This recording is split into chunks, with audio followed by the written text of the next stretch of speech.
Good morning. Chapter 1 things around us पढ़ रहे हैं हम लोग। चीज़ें जो हमारे चारों ओर हैं, इसमें हम लोगों ने जो अब तक पढ़ा है living and non living things, natural and man made things. आज डे 5 है। Natural and man made things में आगे चलते हैं। जो हम लोगों ने अब तक पढ़ा है, living things need food, living things grow, living things breathe, living things move, और अब हम लोग पढ़ने वाले हैं लिविंग थिंग्स रिप्रोड्यूस। सजीव वस्तुओं को भोजन की आवश्यकता होती है। सजीव वस्तुएं बढ़ते हैं, सजीव वस्तुएं सांस लेते हैं, सजीव वस्तुएं गतिविधि दिखाते हैं और सजीव वस्तुएं प्रजनन भी करते हैं। तो क्लास आज हम लोग जो पढ़ने वाले हैं लिविंग थिंग्स रिप्रोड्यूस, यानी कि लिविंग थिंग्स प्रजनन भी करते हैं। The ability of animals, plants and human beings to multiply their own kind is called reproduction. मनुष्यों, पेड़ पौधों, पशुओं में अपने जैसे ही दूसरे बच्चों को जन्म देने यानी प्रजनन करने की एबिलिटी होती है, गुण होते हैं। कुछ पिक्चर्स हैं नीचे जिन्हें आप देख सकते हैं, जो अपने जैसे ही दूसरे और प्रजनन करते हैं, जन्म देते हैं, जिन्हें हम लोग रिप्रोडक्शन कहते हैं। Human beings and animals like cats, dog, buffaloes etcetera give birth to their young ones. Birds, fishes, snakes and frogs lay eggs and the young ones hatch out of the eggs. Plants produce seeds from which new plant arise. मानव जाति और पशु जैसे कि बिल्ली, कुत्ते, भैंस इत्यादि अपने जैसे ही छोटे बच्चों को जन्म देते हैं। वहीं पक्षी, मछली, सांप, मेढक इत्यादि अंडे देते हैं, जिससे कि उसके जैसे ही छोटे बच्चे बाहर निकलते हैं। पेड़ पौधे सीड्स देते हैं, बीज, जिससे कि नए पेड़ पौधे उगते हैं। Non living things does not reproduce. निर्जीव वस्तुएं प्रजनन नहीं करते हैं। Now living things have a life cycle. सजीव वस्तुओं का एक जीवन चक्र होता है। Living things are born, they grew up, reproduce and die. This is called a life cycle. सजीव वस्तुएं जन्म लेते हैं, बड़े होते हैं, अपने जैसे ही प्रजनन करते हैं और फिर मर जाते हैं। इसे हम लोग जीवन चक्र कहते हैं, लाइफ साइकिल।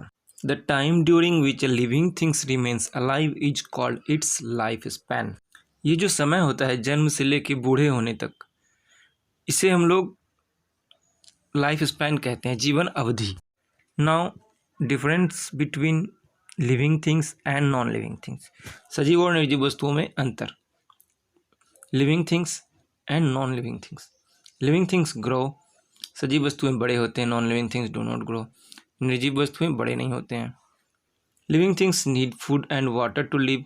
सजीव वस्तुओं को भोजन और पानी की आवश्यकता होती है जीवित रहने के लिए। Non living things do not need food and water.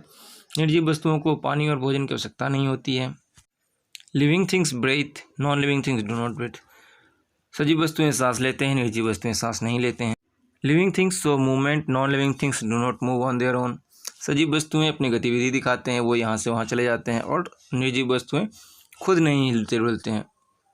Living things feel and react, non living things do not feel and react.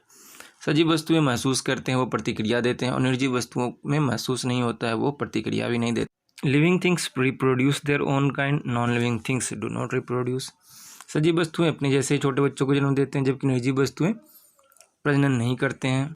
Living things have a life cycle, non living things do not have a life cycle. सजीव वस्तुओं का जीवन चक्र होता है, जबकि निर्जीव वस्तुओं का कोई जीवन चक्र नहीं होता। तो बच्चों, आज ये चैप्टर खत्म हो गया, एंड हो गया। नीचे कुछ कीवर्ड्स हैं, देखिए आप लोग। Reproduction, the ability of animals, plants and human beings to multiply their own kind. Life span, the time during which a living things remain alive. जैसा कि मैंने आप लोग पहले ही बताया, रिप्रोडक्शन जिसमें कि मानव या पशु पक्षी या पेड़ पौधे अपने जैसे ही छोटे बच्चों को जन्म देते हैं। लाइफ स्पैन जीवन अवधि, जिसमें हम लोग जन्म लेने से लेकर बूढ़े होने तक का जो समय होता है उसे ही लाइफ स्पैन जीवन अवधि कहते हैं। और आगे कुछ वर्ड मीनिंग्स हैं जो कि इसी चैप्टर से रिलेटेड हैं, उन्हें आप लोग लर्न करोगे। ले अंडे देना, हैच अंडे से बच्चा निकलना, ड्यूरिंग के दौरान, डाई मरना, बॉर्न जन्म, ग्रो बढ़ना, लाइफ स्पैन जीवन अवधि। बर्थ जन्म, यंग छोटा या कम उम्र का, रिप्रोड्यूस प्रजनन, एबिलिटी गुण, प्रोड्यूस उपज, लाइफ साइकिल जीवन चक्र, सीड्स बीज, अराइज उगना या निकलना। तो बच्चों, आज के क्लास में इतना ही। आगे मैं नेक्स्ट क्लास में बताऊँगा। Thank you.